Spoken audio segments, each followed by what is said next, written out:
All right, so about 15 years ago, I was already a business owner for 5 years, and I was paying about $89 a month for my Con Edison bill. Then my landlord decides to allow Nextel, T-Mobile, Sprint, Singular, all the cell phone companies to put antennas on the roof.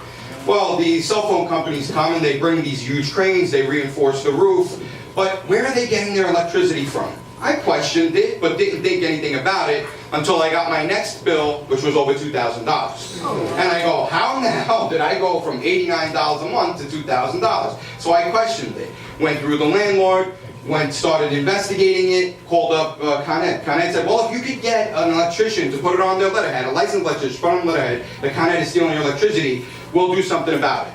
Okay, I thought I was going to be able to get an electrician to come in and do something about it. Every electrician I called in said, oh, they're stealing your electricity for sure, but we're not going to say anything against Sprint or Singular, Verizon, because they give us jobs.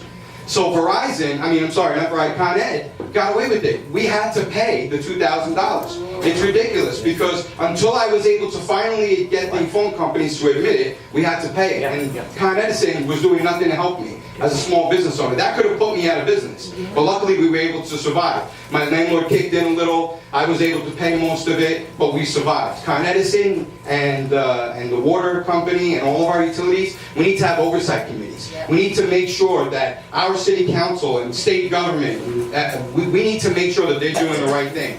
We have to have outsiders come in, people that are nonpartisan, and come in and make sure that these utility companies are doing the right thing. I mean, I can tell you, I've done the research. In the last 20 years, the water company, New York City Water Board, has raised our water taxes over 250%. Wow. So you do the math, look at it. Look at your bill from 20 years ago. Have you gotten a 250% raise in your job in the last 20 years? No, you didn't. You know, it's just crazy how our real estate taxes are going up, our water and sewer taxes are going up. Meanwhile, you got de Blasio paying $3,100 on a $1.6 million brownstone in Park Slope, and I guarantee you, any homeowner in this room is paying more than $3,100 for your home insurance. We need to question that. Why is de Blasio paying $3,100 for his real estate tax?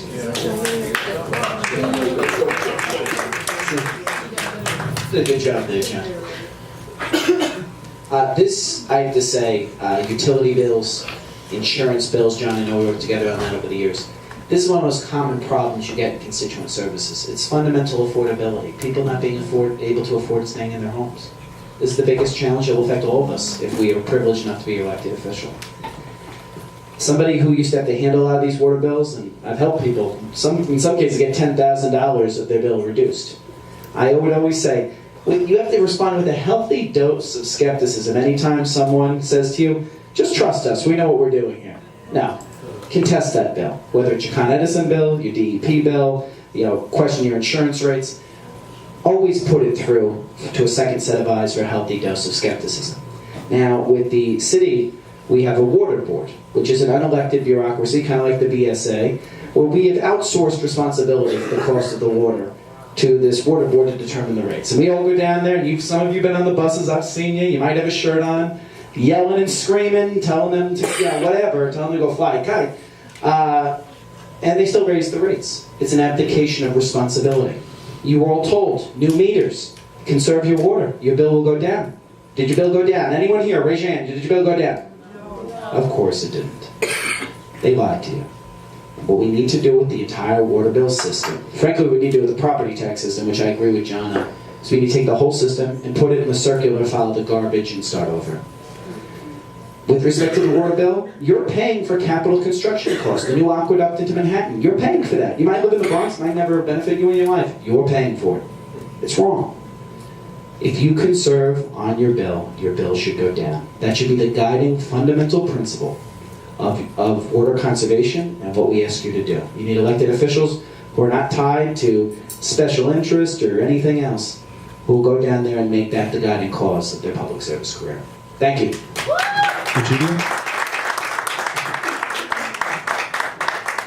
think everyone's covered basically everything here, but I'm going to add to the politics of the water bills.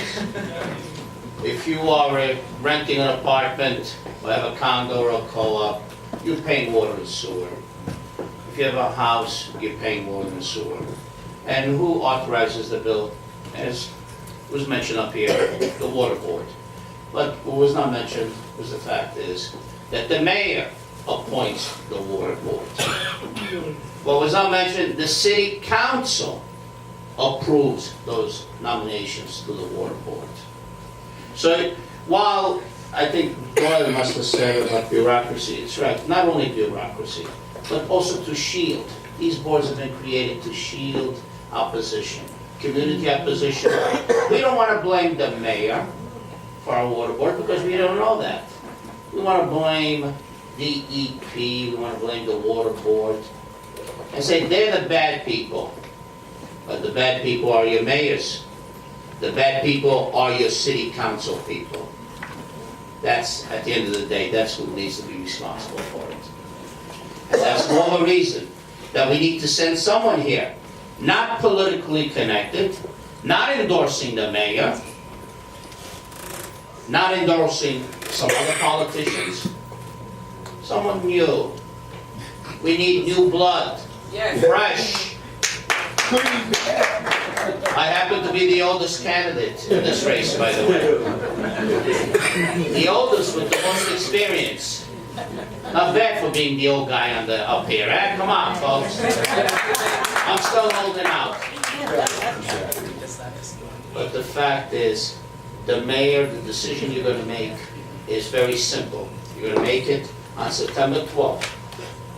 Is who do you trust to send down to City Hall? The mayor, the city council needs to be in check.